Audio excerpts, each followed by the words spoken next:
শিক্ষক শিক্ষিকারা ছাত্রছাত্রীদের মধ্যে মিড ডে মিল না খাওয়াতে খিদের জ্বালায় ছাত্রছাত্রীরা বিদ্যালয় ছুটি হওয়ার আগে ঘরমুখী। ঘটনা তেলিয়ামুড়া মহকুমা মুঙ্গিয়াকামী বিদ্যালয় পরিদর্শকের অধীন কাকড়াছড়া এডিসি ভিলেজের হাজরাবাড়ি সিনিয়র বেসিক স্কুলে শনিবার।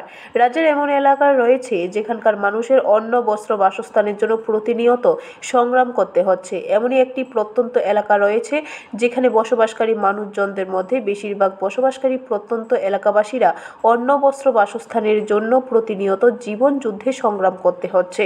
তেলিয়ামুড়া শহর থেকে প্রায় 15 কিলোমিটার পাহাড়ি পথ পেরিয়ে প্রত্যন্ত এলাকা বলে সুপরিচিত হাজরাবাড়ি এলাকা।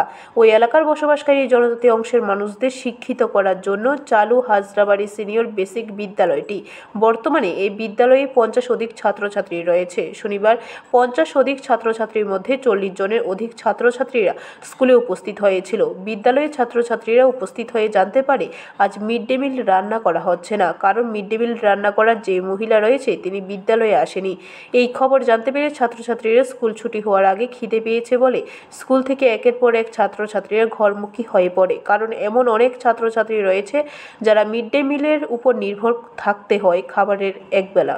আগের সাল যাওয়া করে যে মিড ডে মিল আমরা সঞ্চয় দিচ্ছি তাদের কোনো ফোন নাম্বার আছে, কন্ট্যাক্ট নাম্বার, তারা কিছু এই মিড ডে মিলের ডাল থেকে দরিয়া সব দেখে দেবো। ছুটি নাই, মিড ডে মিল তারা সকাল থেকে কিছু খাইছে না, কইতেছে স্যার খাওয়ার কিতা করতে এই আপনারা আমার মাত্র 2 মিনিট আগে মানে জাস্ট আপনারা 2000 মধ্যে দেখছেন, জাস্ট আজকেই মিড ডে মিল হইছে না একমাত্র। ব্যুরো রিপোর্ট, খবর ত্রিপুরা।